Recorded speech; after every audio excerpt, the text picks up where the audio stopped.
you know what day it is. Whatever day it is the day it is for you. It's gotten chilly. Colorado's done that thing where it went right around with the solstice. It hits the solstice and the light changes and the wind kicks up and it's sort of bright and sharp over the mountains and light dies early. It's a very specific feeling, and I'm usually very glad to be inside. What I got going on? Oh, well, first, wrist check.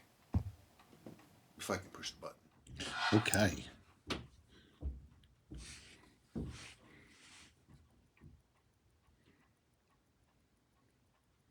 $61.39 6009 notch resist. This is the North American only model. It was the version of the world 6139 6000. But because in difference in truth and advertising laws, the ones in the United States, which say resist notch, overseas, the 6000s are still proofs. But that's what this is, the North American only proof resist notch. This one went through Seiko's service in like 1972, at which point the original two-piece early sweep that would go with the A movement, which is what was in the notch case, was replaced with the later one part, which I actually prefer the look of. So because it's, it's a service piece put in by Seiko, I consider this a completely legitimate watch with a service sweep, and that's fine. So this actually has everything that I like. It has the lower, slimmer notch case. And some of these notch cases themselves can actually be slightly slimmer as well, some of the really early ones, than the later type cases. It's got the notch, which I think is really visually neat. I just think it's cool. It's really neat. I love it. Also, because it's an A, it has the low case back, and the whole thing just sits really tight to the wrist. This is an original Seiko Type 1 flat.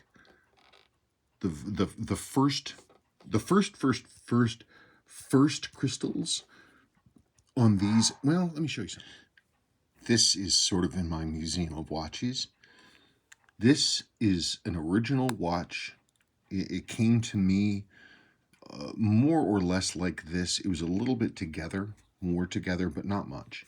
This is really, really, really early, 6139 6000 from March 1969. That is really, really early, really super duper early. The reason I know this one was original, it just got beat up a lot, is that it has the original Type 1, like early crystal these came with, which was a bonded crystal. So you have the glass in the metal ring.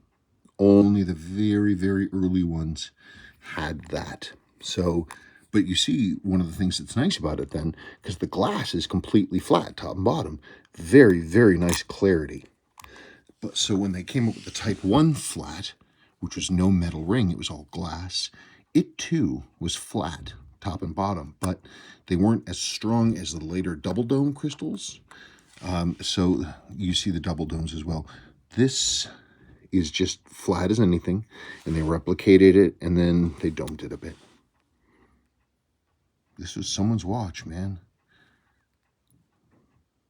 I can't ever decide if this one has too much patina for me. I'll keep it around. It's not going anywhere. Ooh, we have a late entry. Hi. Which, well, it's not a surprise to me, but it might be to them. What are you wearing? Oh, same thing I always wear. I've become a one-watch person, and you guys see this every time. Yep, 1960. It's June 1968. The 6105 movement, and this was the very first 6105 I ever serviced. Still runs like I've serviced it a few times since then, but it runs like a dream. Does it keep good time? Yes. Unless I don't move. Unless you don't move. Okay. Well, I love you. Go have fun with that chicken. Okay. It's a great watch. I mean, it does everything I really want, and I just, it's just so, I don't know, it's my favorite color combination of these, and I've already gone over all this stuff. I just think it's awesome. Well, yeah, it's Friday, so it's Friday and it's cold. Oh, I don't know if this is great Ammonite news or not great Ammonite news. I don't know what to think about it, but I'll be talking about it at the end, so don't worry about that. So if you didn't want any Ammonite news, you don't have to hang out. I don't know, it's a pretty good week. Felt like a little light flicked on in the world yesterday. Someone I'd thought might have been gone forever is in fact potentially still around, which is great, maybe, but it would be nice. Okay, that's enough rumination. Let's see. Okay. Let's see. Joseph Stewart. Hey, Spencer and family. What is your method for cleaning the dreaded black mold from a Seiko dial? I have a Hong Kong 6309 with a spot of the black mold on the 9 o'clock marker. Also, do you accept overseas jobs? Lots of love from Australia. Second question first. Yeah, well, yes, but also no. I'm not taking any work right now because again, I'm processing through the remaining work that I've got here. But when I do start taking work again, I absolutely will take work from Australia. That's not a problem at all.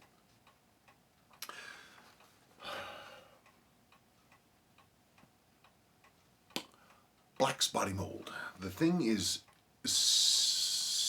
a lot of these looms are salt based, so they attract moisture.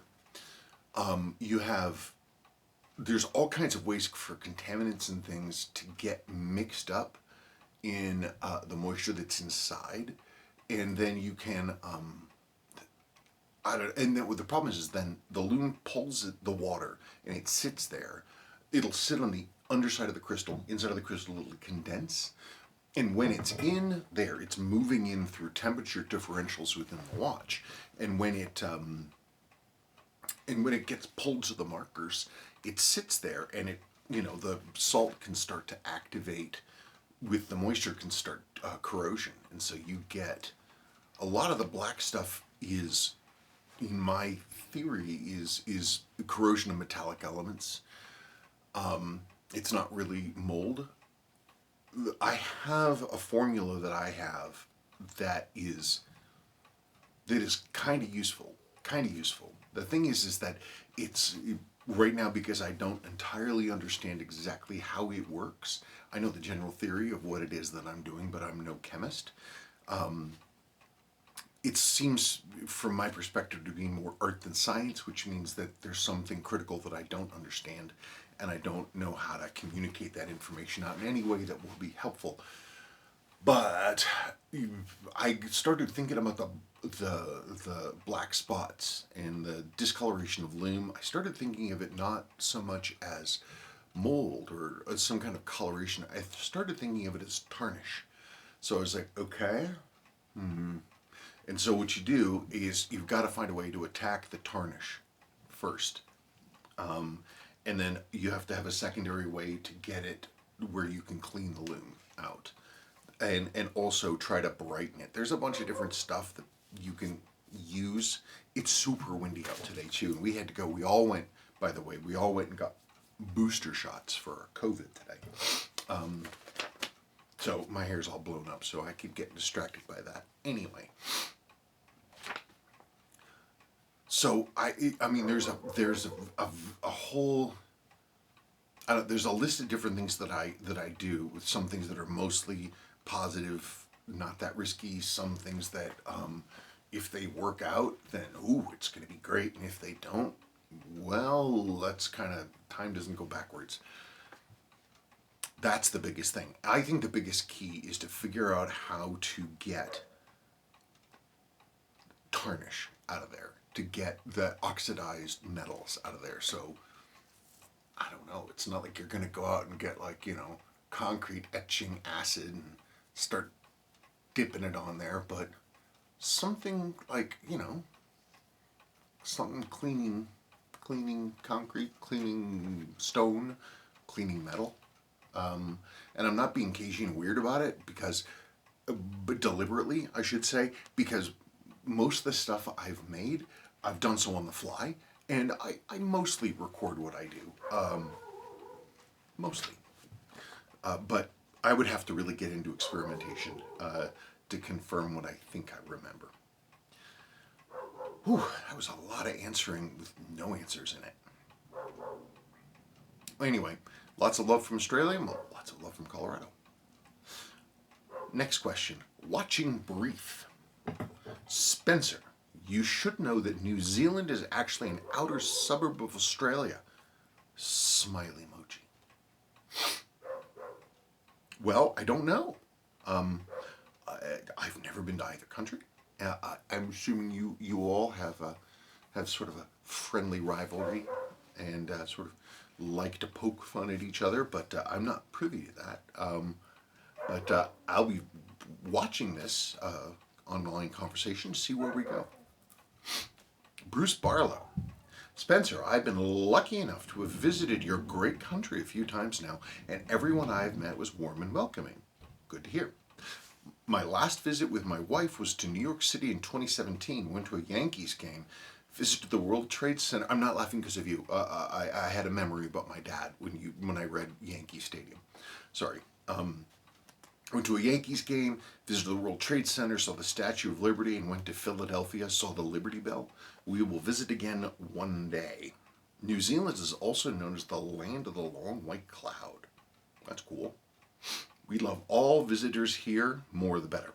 Spencer, make sure the family gets down here. The best time to visit weather-wise is February to April. I will personally show you around, and I also have a holiday home in the Coromandel Coast, which is on the east coast of the North Island, which you can use for your holiday here. Oh my gosh, I'd love to be able to go. Oh yeah, right. I recently picked up a vintage Rodania Super Chronograph, which you had previously overhauled. Such a lovely watch. Keep on a visit soon. Yeah, my Rodania. I love that watch. I do. I love that watch. I didn't wear it. There was something about it just, I could never find the right, there was just something about it didn't work on my wrist. But it's exquisite condition. Everything, the dial and the hands loom, completely original. Nothing was touched. And then, I saw that Landeron 248 movement. I'm just shocked that more people don't look at the Landerons, and they're beautiful. I'll show you one. Yeah, the Landeron 248 chronograph movement. They started with the 47 and the 48s, which were weirdly made in the late 1930s. Don't ask me why, but they pushed forward on, they kept going. This is a beautiful piece. I got this pretty much exactly like you see it, without the dust. And after servicing, it was fine. It's a nice chunky case with this anodized ring. That's the original lume on there. Well, that's not. This pip was empty. I matched this lume to this hand lume.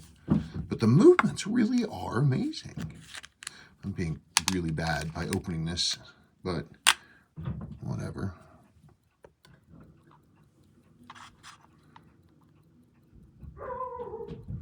Look at that thing. It's beautiful. It even has timing.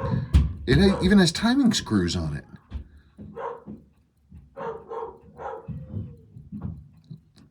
They're beautiful, beautiful movements. Absolutely worth a second look. Every bit as good as Valju, in my opinion. I wish I had a display back for this thing, huh? Wouldn't that be nice?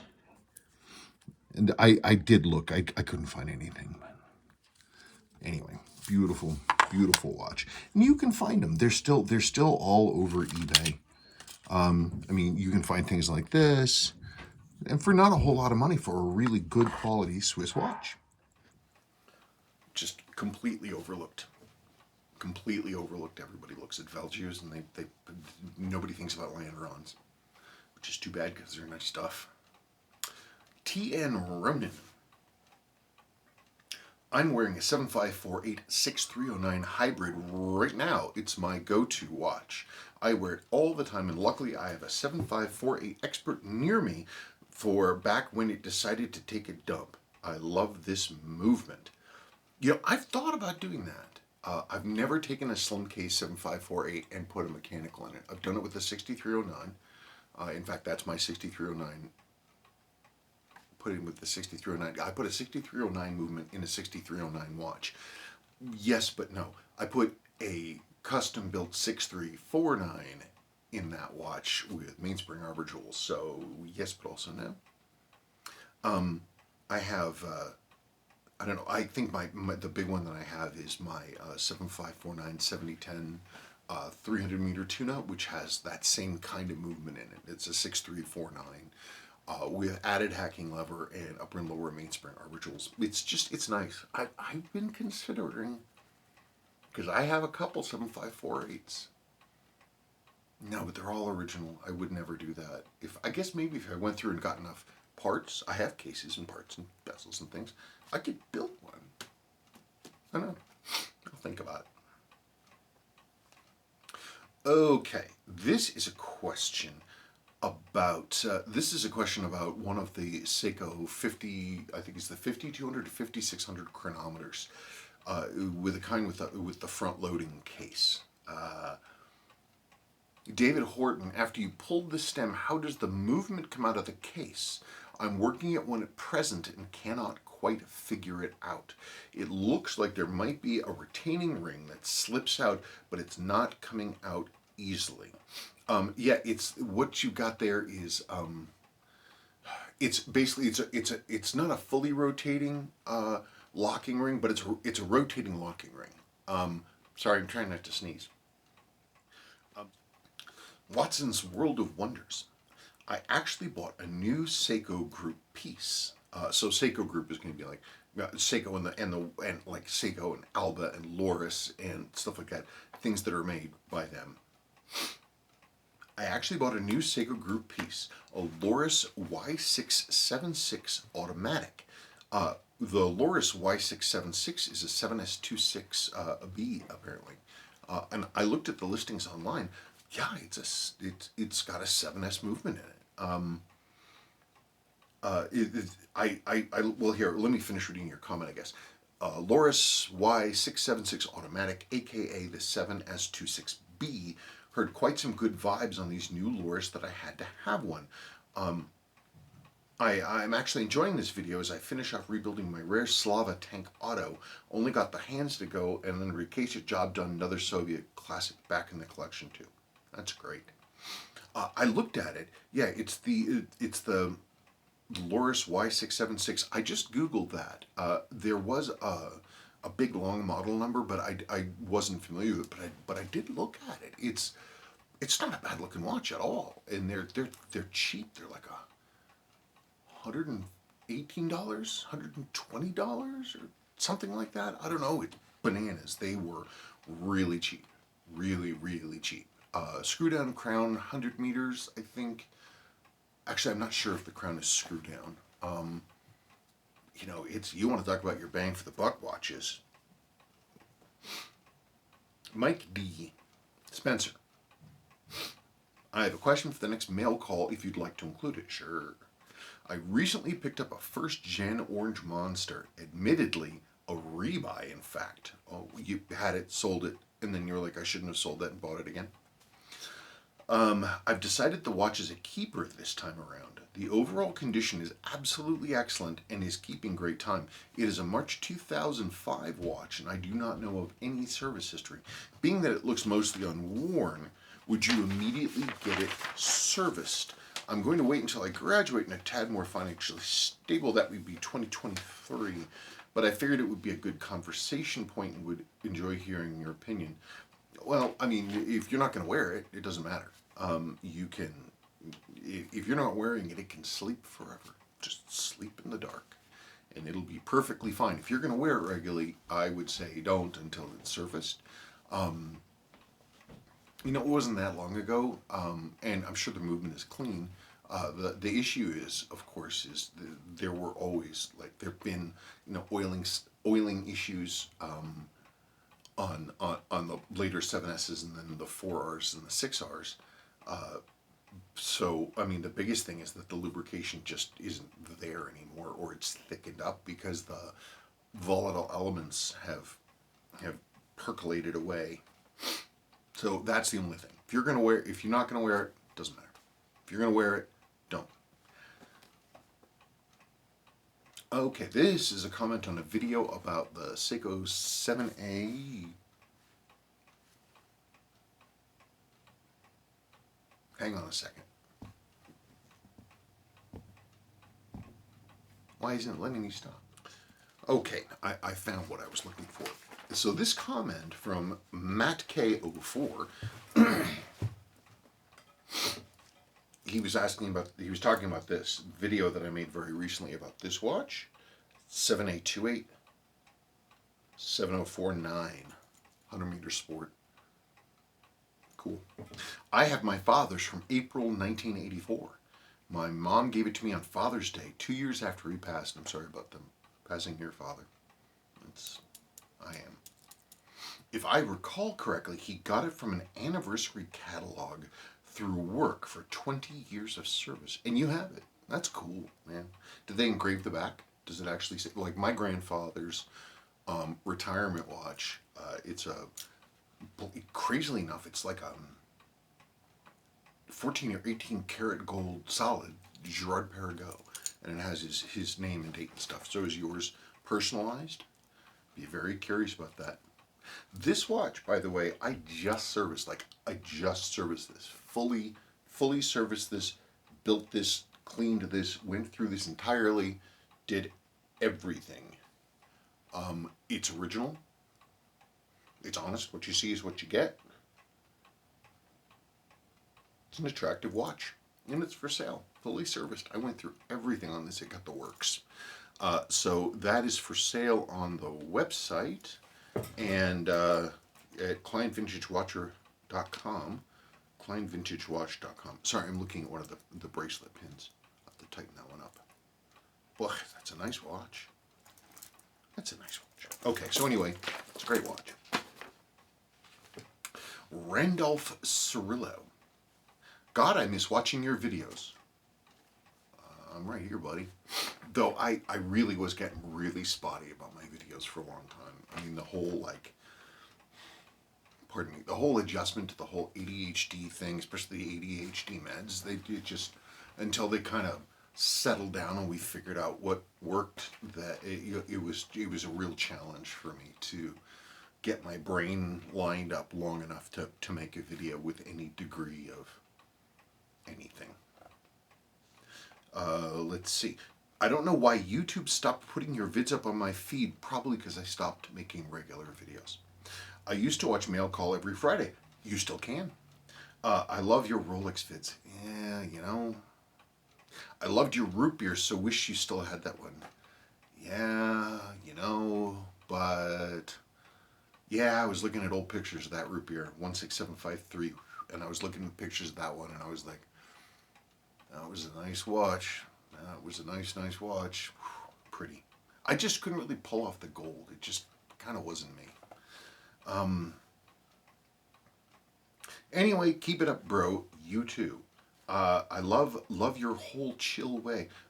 Well, great. Thank you. Oh, wonderful. I'm 24/7 chill. I didn't know you played guitar. That build would be awesome. Do it up, man. He's talking, I think, about my plan to build basically a recreation of David Gilmour's Black Strat. Though I don't know what constitutes the Black Strat, because like when he wrote Dark Side of the Moon, his parts of it on the Black Strat, it had a rosewood fretboard, and then he decided at a certain point that he didn't like that, and he took that neck off and he put on a maple one. Okay, so I know it's Ship of Theseus thing, but the neck that's a big piece of a guitar. So what happened to that other neck? If I went and got that other neck and put it on a body that I went and did so it was just like David Gilmour's guitar, which one is the actual Black Strat? Is it Is it the body with the new neck, or is it the original neck with the new body? Anyway, but yeah, I play guitar. I already built a telly. I sort of did a recreation of a '68 Telecaster with that I put a Bigsby floating bridge on, Fender marked. It's nice guitar. I think I put strings on it that were too heavy, and the neck really needs to kind of be smoothed down. It's Fender American, but the body is SX. The electronics are kind of semi-custom made, and I don't think they work very well. But yeah, I don't really plug in because it's not like I'm out rocking and rolling. I am currently working on trying to get this guild. Get out of there! Out! I was adjusting the truss rod of this guild T-bird. It's not a Thunderbird. It's a T-bird. One of the reissues, and someone traded this in for against a watch purchase. So I've been playing it, but it's the nuts kind of jacked up and the strings are terrible. And when they recreated this, Guild was so faithful to the original, that they precisely duplicated their weird tremolo system that everyone hated back in the day. And surprise, surprise, people today hate it. So I have to figure out how to non-hate it, because I would like very much to make that guitar there. And this is I just dusted you, and this is my bedroom baby. Oh yeah, this is a 2000 American Deluxe HSS Strat. And I saved and researched, and I picked this one up, and it's beautiful. Every time I play it, I'm amazed at the tone that comes out of it. It's a really sweet guitar, and they picked, tone wooden body, and it's a nice piece. Those, and with how much Fender prices have gone up. I mean, when I bought this thing, it was like $500, and I was like, God, that's a lot of money. People are asking stupid money for these things now. I'll never sell that one. Knock on wood. In any case, I'm glad to see you back. Randolph, I'm here, man. I'm around. Again, spring was kind of funky. Stick around. CMB. Hi, I have a few Seiko Silverwave Solar A258s from 1981. You can use, this was last week, I had a new old stock Solar JDM Silverwave. You can use Panasonic MT920 capacitors in them, and they work fine. Oh, okay, that's great. I have a question about that. You have the MT920 capacitors. Okay, I've never really played with them, and they, like, parts houses have them. They have a bunch of them, but they all will have attached brass tabs on them for different configurations or different watches. Is there a subcategory that is specific for that thing? I looked for one in the photographs that matched how I think it was supposed to look, but I'm not sure. If you have that info, please let me know. Let's see.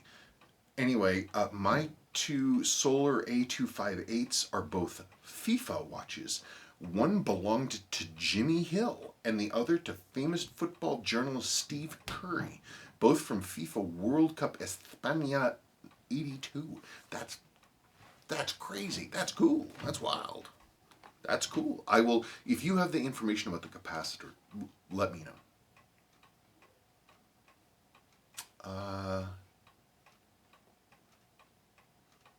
Okay. Tom N. Hi, Spencer. I like your work on that Laurier. Thank you. That hand, it's very much a work in progress. And I don't know. I put a picture on Instagram and I tagged Laurier in it.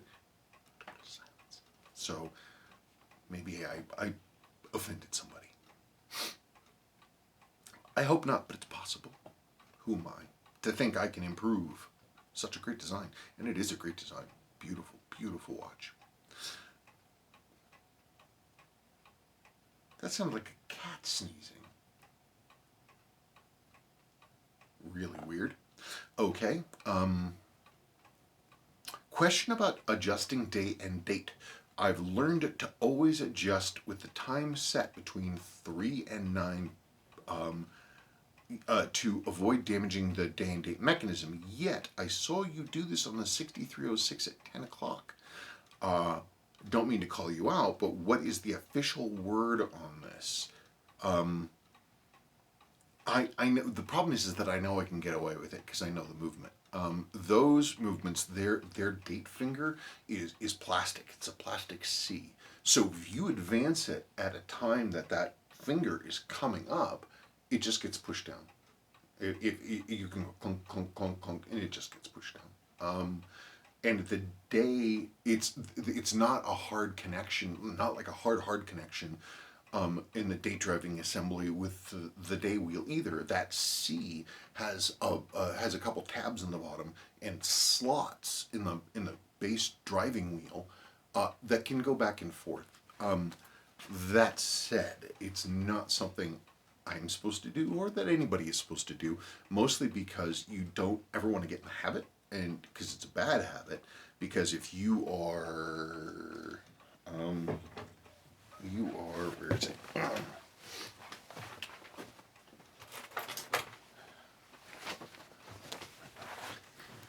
Oh, why can't I? I'm just, yeah, because if you try something like that, like on this mid 1960s 7619 8060, if you tried to do what I did on this one has this. It's not so much that this one has a separate date quick set, that's a separate issue. The problem is that if you go to quick set it, the quick set mechanism will push the wheel backwards against the date driving assembly, which in this thing is a little pinned together assemblage of teeny tiny itty bitty springs and a little sort of a lever paddle thing, and it'll get pushed backwards and it'll just be destroyed. So it's a bad habit to get into. I'd like to say that I'm pretty careful. I certainly hope I am. But yeah, I should not have done that. But in that particular case, they designed that movement to be okay with that. Okay. This is a comment from Mihai Pascu to another gentleman's question to me, and I'm sorry I didn't write your name down on my thing, asking me if it was true that I did not like the 4R and 6R movements. So I guess I'll give my answer on that first, and then I'm going to read this other person's answer. The tech is great. The design is great. The 4R and the 6R are built on they're built part of the 7000 series movement, 7005, 7006, 7019, all that other stuff. 7S26, 7S36. They've been modifying this design, but they've been building it since the 60s, since it was designed before I was born. And it chugs along beautifully, and the Seiko's R&D, their engineering has always been great. They've always been great. They've never flagged. The problem I have always seen whenever I've serviced a modern 4R and 6R is really weird lubrication, blobby lubrication, stuff that's too thick, missing lubrication too much over. If they have kind of robotic lubrication machine, I mean, I think they're making a movement a minute.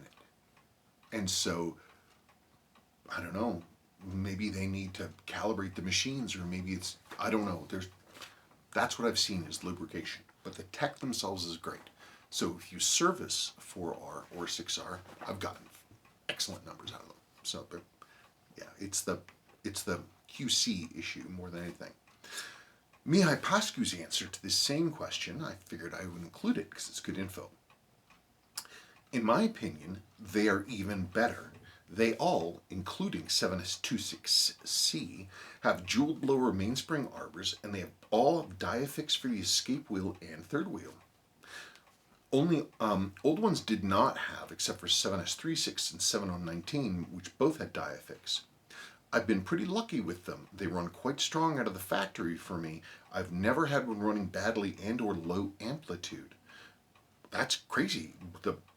If I see one here, that's what's wrong. And it's not just people sending me their watches, it's ones that I bought.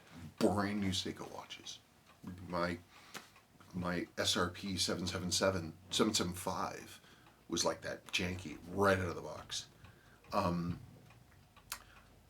I've been pretty lucky with them. They run quite strong out of the factory. I never had one running badly and or low amplitude. Maybe it's different factories sent to different markets, as I am on the other side of the planet. Anyway, what I can tell you for sure is that if serviced properly, they run so well it's not funny, given how low priced they are. All of them that I have serviced run in the 280 to 300 amplitude, and deviations between 6 positions at maximum 5 to 7 seconds. That's not a daily rate, it's a deviation between all positions. COSC accepts 10 seconds. So yeah, they are simple, bulletproof, and fantastic performers if they are cleaned and oiled properly from the factory or in service. Can you hang on for a second? Sebastian had an emergency. A Sebastian emergency. Sebmergency? Sebmergency? Sebmergency. There you go. Let's see. No, they're. I did not know that. 6 positions, 5 and 7 seconds loss? Really? 280 and 300 amplitude. If you have time, I'd be curious to know just not what your process is, but like, do you oil both stones? Do you only oil one? Where do you go with that? How do you deal with that stuff? I don't know. If you let me know that, but that's great information. Thank you. Oh, okay. Chrono craze. This is a comment about the bit about 3 watches, me choosing 3 watches. Thanks for taking my question at the beginning of this video. I had a feeling if you wouldn't pick one, at least that Vintage Explorer would be one of them. Yeah. Very nice indeed. I remember the story from a previous episode some time ago, years now, years. Excellent rebuilding work, thank you. And the price for one these days is insane. Yes, insane. I found an absolutely guaranteed, genuine original, looked perfect, and was vouched for by an expert I know. A replacement dial, correct, matte replacement dial, not gilt, mid-60s, good clear radium lume, not really dark, still had a nice butters thing. I think he wanted $6 grand for it. I think he wanted $6 grand for it. Yee.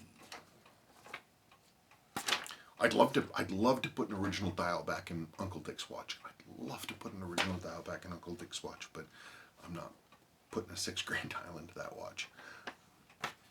Let's see.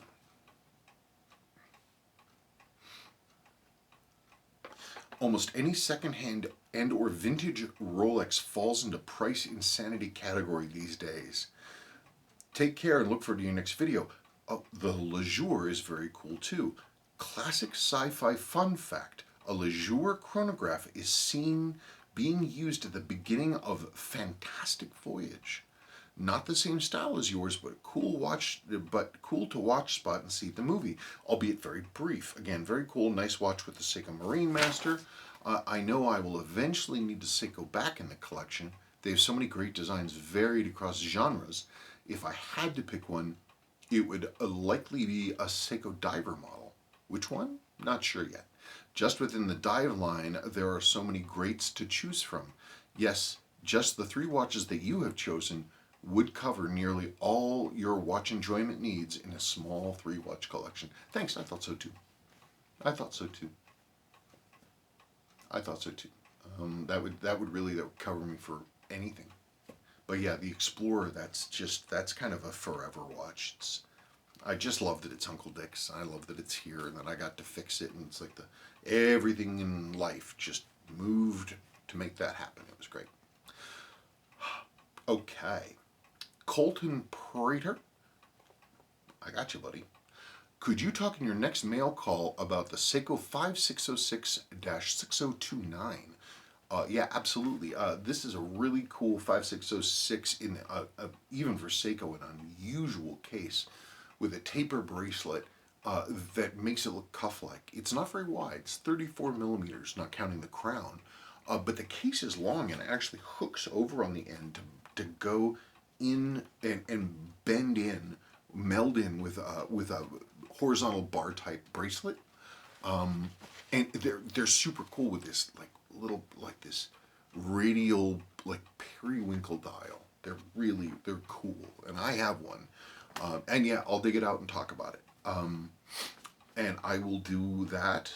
Let's do that now. And then after that, I guess I don't know. It's Ammonite time. Maybe. No. There's one other thing that we have to discuss. After that, it appears either I'm late to the game and no one has bothered telling me, or this just started being done. There's a dude, and I'm sure he will be very familiar to some of you, who is now reproducing the correct true Pogue dial. And I can tell that it's not quite correct, mostly because the applied logo is kind of blobby on the surface. It's not that totally skillet flat razor edged applied Seiko thing. It's a little blobby, and the lume, as usual, is wrong, but the rest of it looks pretty good. The rest of it looks pretty good. So there's going to be, I think, a couple things that are going to happen with that. They are going to, true Pogues, a real true Pogue, I think their value is going to go up if they have a guarantee of authenticity. Anything that I've touched or vouched for is real. And I would imagine that something like that is going to be worth more money. Also, the market is just going to be flooded with fakes, because if that dial is together now, and it's that good enough, and I looked at it, I'll show it to you here in a bit. I mean, because they're doing the rotating rings now, and the inserts are getting better. It's gonna get tough, and it's gonna get tough soon. And prices are gonna get silly, because Seiko, of course, isn't ever gonna reissue a 6139. They won't do it. They could, but they won't. They never will. And if they did, they'd get it wrong, and the price would be exorbitant. So other people are gonna step into the gap. I betcha. I mean, if you at this point, if you have a good case, if they can crank out a case, and they already have shown that they can make case backs, all you need is an original Seiko movement and someone to service it, and with all the replacement parts around, one can make a reasonable facsimile of a true Pogue now. So, gotta be careful, peoples. Okay, we're gonna go now talk about the 5606. We're at some point in the following session, we're going to talk about a 5606, and we're going to talk more about the true Pogue dial. Okay, I'll figure out how to put that back together. Here's pictures of another example that show the... What? Come here. Huh, no kidding. Well, that's the wrong hand. That's not a Seiko second hand. But anyway, the bracelet is there. It's nice wide. You see it goes with a straight taper.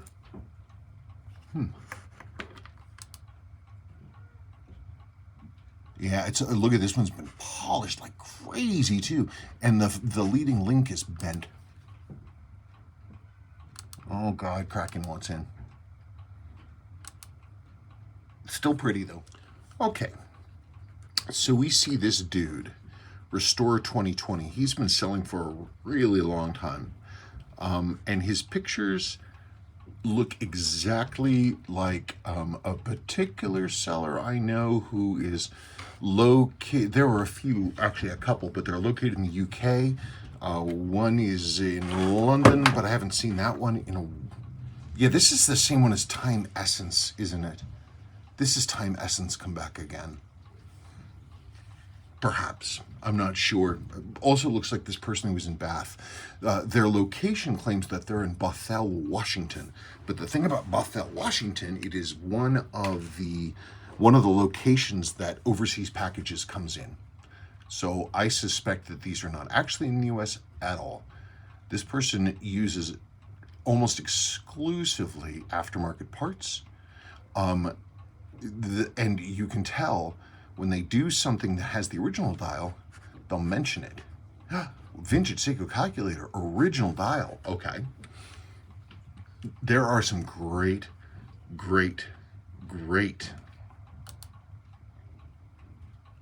Look, they even have this wrong. 6002. It's not a 6002. This dial is a 6005. Dingle fucks. In any case,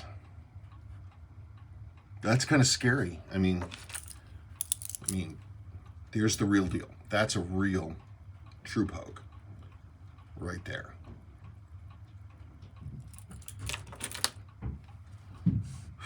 $70M resist, it's the right thing. It's not listed as a 6005, but you can see that this is kind of blobby on the applied there.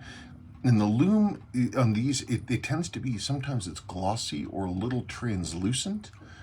It should be absolutely matte, dull, flat white.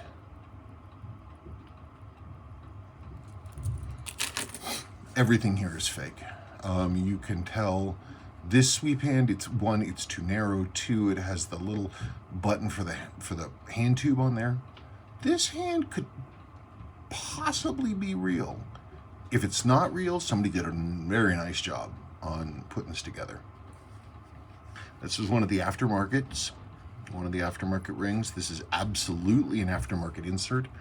The text is wrong. It's slightly too large. You can see daylight and a curved surface between the edge of this. It should be absolutely flat, total knife edge. It's wrong. Brushing looks like it was newly done. There are only 4 pictures. Yeah, look at the sides have all been polished.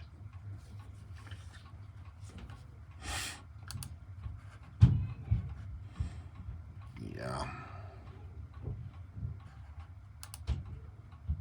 You note they don't show the case back. They don't show you what it actually says in the case back. So what that means is they can make 300 of these watches and sell them all. And you never know that you're getting one of blank. But anyway, be careful. Be careful about true Pogues now.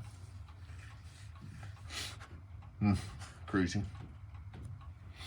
Okay, and then, so that's that.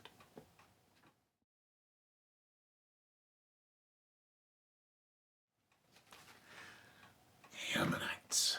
So, it's just, at least I know I'm not crazy. Let me put it that way.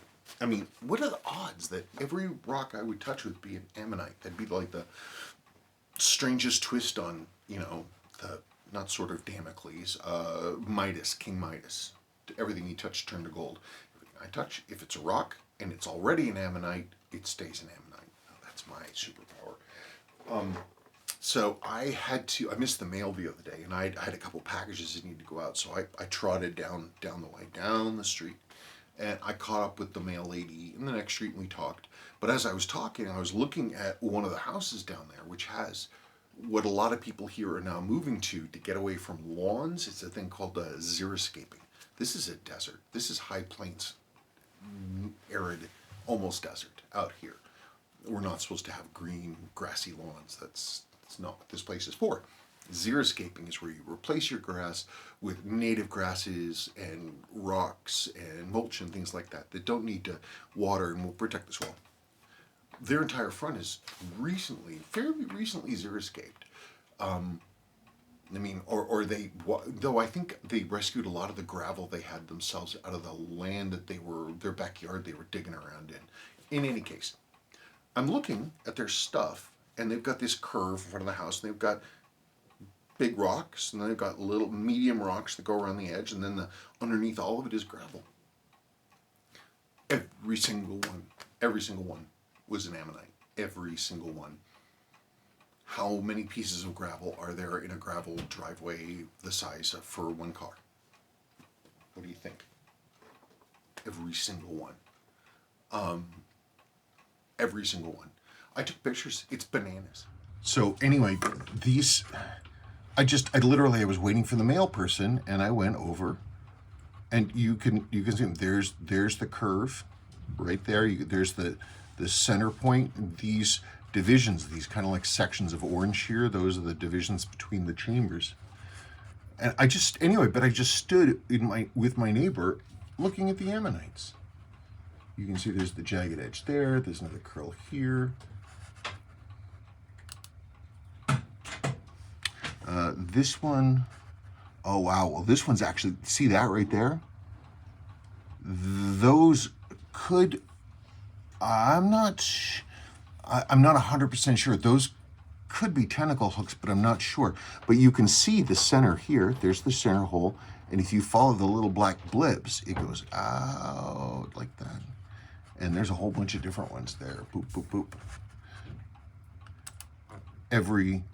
Every single one. Do I even need to point out where this one is?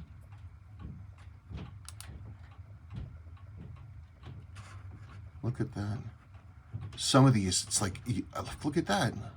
Look at the curl up there. And it comes down on this side. Oh yeah, it's another one of the clear ones. Yep, you can see there's the middle. If we got this one, if I get my tile saw, if I can talk my neighbor out of this one. Ooh, look, it's more of that, it's more of the concretion one. Maybe it's what it looks like. But this isn't the neighbor's place. But anyway, who knows? But yeah, if I get like a tile cutter or a stone polishing thing, polish this up, I bet it'd be beautiful. Look at that. Look at the two-tone.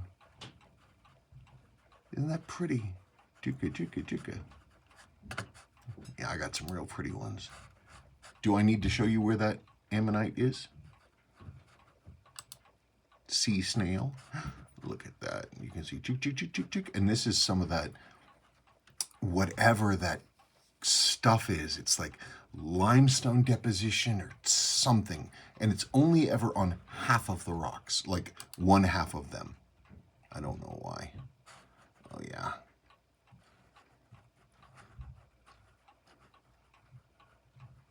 Oh, yeah. God, that's a big one. Jeez, he was a big bastard.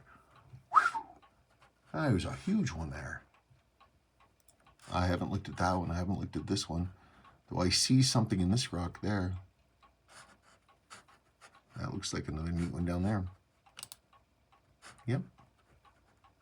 Look.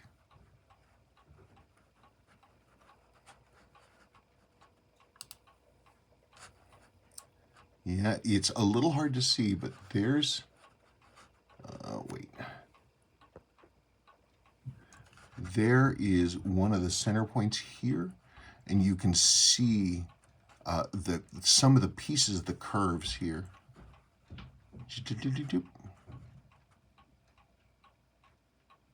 I just couldn't believe it. Every single one I looked at. Every single one. Look, you can see lines right here on this little stone. I didn't even touch it. This one here, also another pebble. You can see the dividing between the chambers. That one back there looks like it's got a nice flat split coming along a plane. I bet that one might be interesting. Yeah, look at this. Look at the points. See, they almost look like shark teeth. Huh. Where did I see this one? Oh, it's up top, isn't it?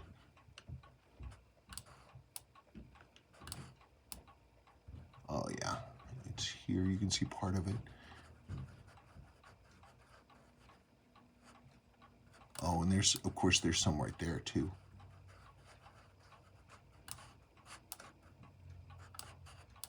Oh, look, there's a center. Look, oh, it's right there. It's the center right there. And look, you see this, the ribbed shell is right there. Where did they come from? Where did they come from? It's just, it's weird. I'm flabbergasted. And then I was like, okay. I mean, I can't say that it's every single one. Every single one that I picked up and looked at absolutely was an ammonite. And that's just crazy. And so I came back here to the house, and I started looking around back and looking at gravel in back of my house. Exactly the same thing. Same thing. In fact, I found more big pieces of this guy, which is like, it's like a combination of like a concretion and like a geode and something, but you can see the remains of the chambers and the curls. I found more of this back out there. So, so anyway, it was all ammonites. So right before I started making this video, I went out back. It's cold and terrible. You notice my hair was sticking up. And I stuck my head between the shed and the fence. It's only about that wide. I can't get back there. But I got in there with my foot, and I was scrabbling away at the dirt. We've lived here, we own this house for 10 years. So I've never done that, never. So I kicked up a couple of little rocks. Cool. And I went down and pick them up, and I saw a number more that were just there underneath the settling dust. So I grabbed them all as well. Every single one is an ammonite. All of them. It's like even look. I just look. I don't know if you can see it. See the little curl, the little snaily thing. Every single one. This is some kind of you can see the edges of the chambers here on this one. That one's, it's again, oh yeah, look, this one has sections of shell sticking out of it. This one, oh, I love these. Actually, I've been finding these a lot. A lot of them are clear. Like, not like clear, but like if I go and I wash this,